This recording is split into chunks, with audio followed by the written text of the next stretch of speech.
지금 이 시각 여러분이 주목하는 뉴스 만나보겠습니다. 인천시가 올해부터 태어나는 모든 아이에게 1억 원을 지원한다고 해서 눈길을 끌고 있는데요.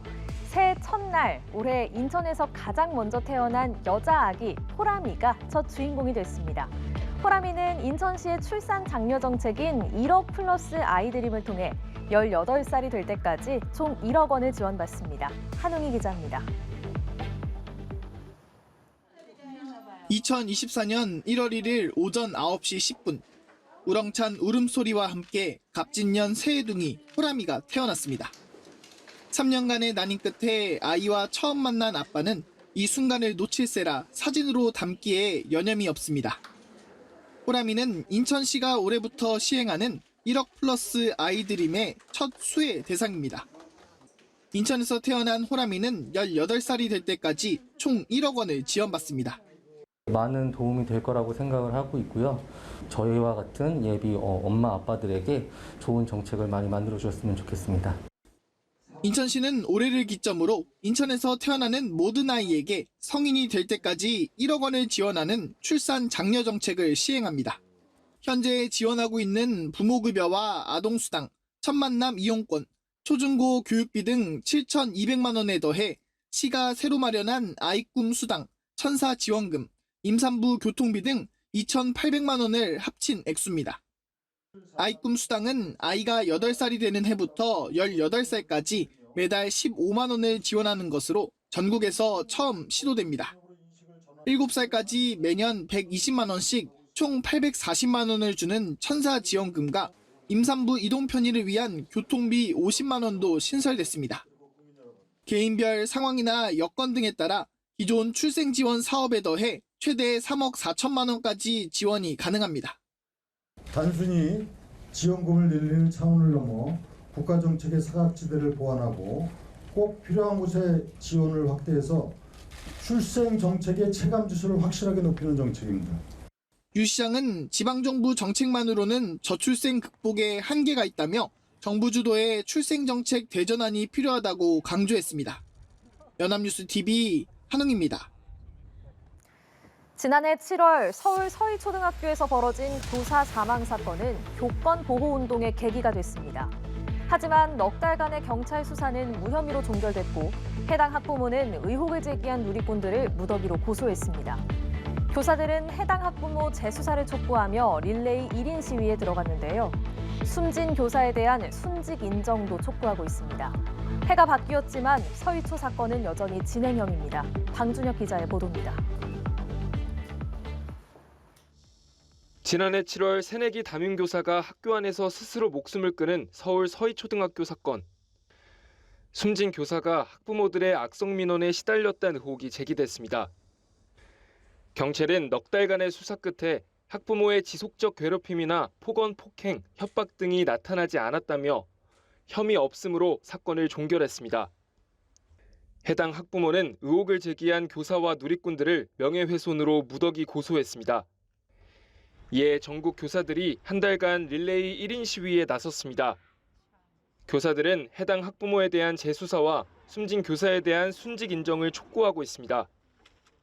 또 서희초 선생님이 순직 인정을 받게 해드리고 싶고 서희초 내부 관련자들의 제보가 필요하단 말이에요. 서초경찰서에서 수사 기록도 공개를 해서 순직 인정을 도와달라. 앞서 경찰은 사생활 보호 등을 이유로 유족 측이 정보 공개를 요구한 수사자료 일부를 비공개했습니다. 숨진 교사의 순직 인정 여부는 인사혁신처 심의를 남긴 상황인데 인사처는 자료를 보완 중이란 이유로 아직 심의 일정을 정하지 않고 있습니다. 인사처 관계자는 이달 중 추가 현장 조사를 거쳐 조속한 시일 안에 심의 일정을 잡을 거라고 전했습니다. 연합뉴스TV 방준혁입니다. 지난 연말 서울 도봉구의 한 아파트에서 불이 나 2명이 숨지는 사고가 발생해서 주의를 안타깝게 했는데요.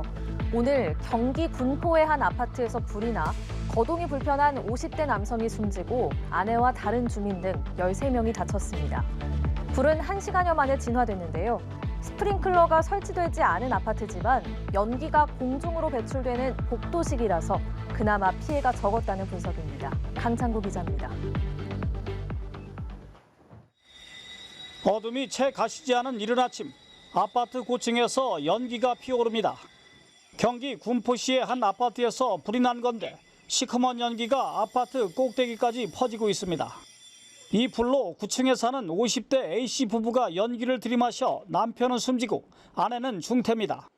또 이웃에 사는 80대 여성이 연기를 흡입하는 등 주민 12명이 다쳤습니다. 화재 당시 집안에는 A씨 부부와 10대 손녀 등 3명이 있었는데 아내와 손녀는 탈출한 반면 거동이 불편한 A씨는 미처 빠져나오지 못한 것으로 전해졌습니다.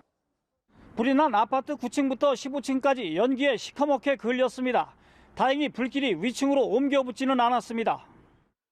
평상시 입던 것만 얼른 걸치고 막 가방만 미고 막 나오느라고 했는데 연기가 꽉 차갖고 어떻게 할 수 없어서 수건을 입에 대고 연기가 앞으로 복도 쪽으로 막 꽉 차갖고 나도 아차해서 쓰러질 뻔했어.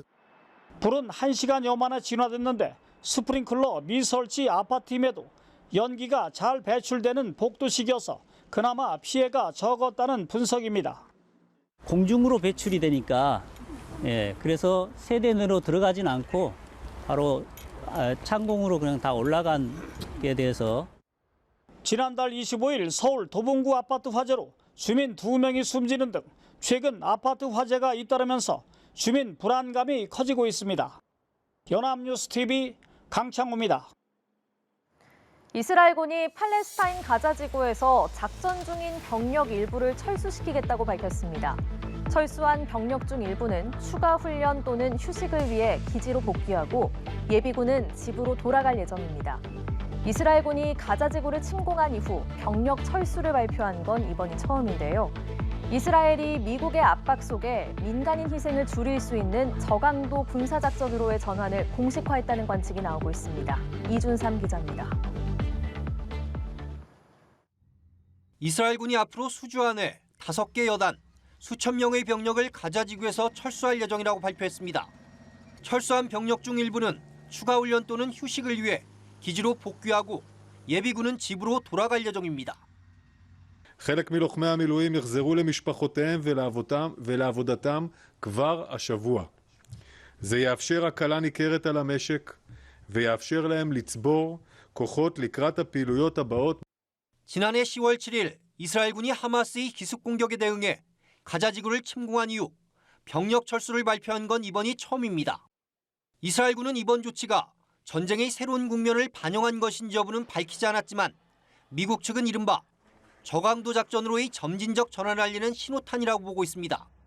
저강도 작전은 정밀 타격으로 적 수뇌부 등을 제거하는 전술로 미국은 그동안 이스라엘 향해 수많은 민간인 피해로 이어지고 있는 무차별적 폭격을 지양할 것을 촉구해왔습니다.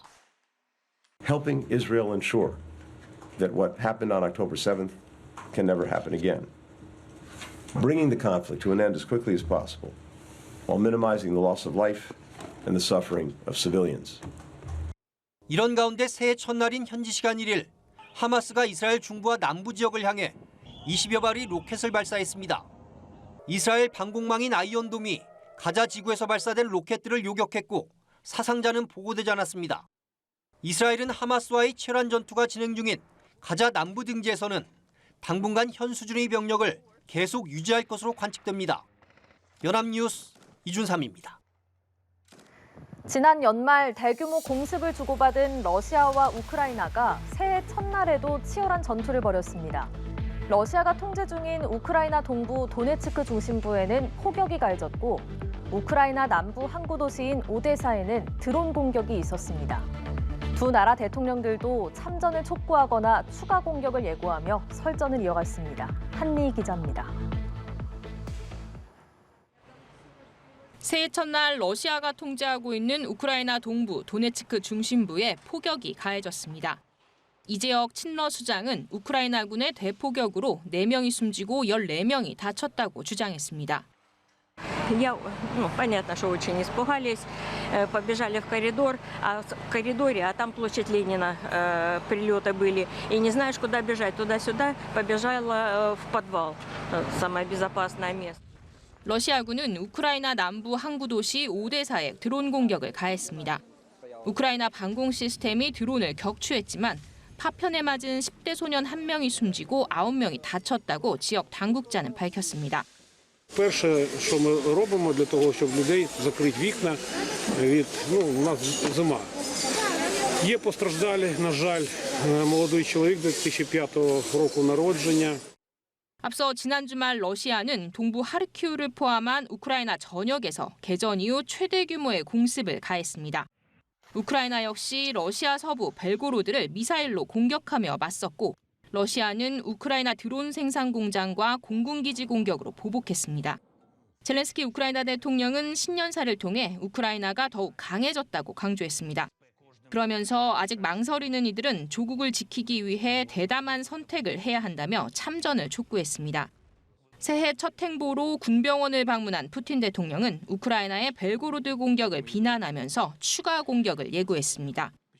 푸틴 대통령은 빨리 분쟁을 끝내고 싶다면서도 러시아의 조건에 따라서만 가능하다고 강조했습니다. 연합뉴스 한미입니다.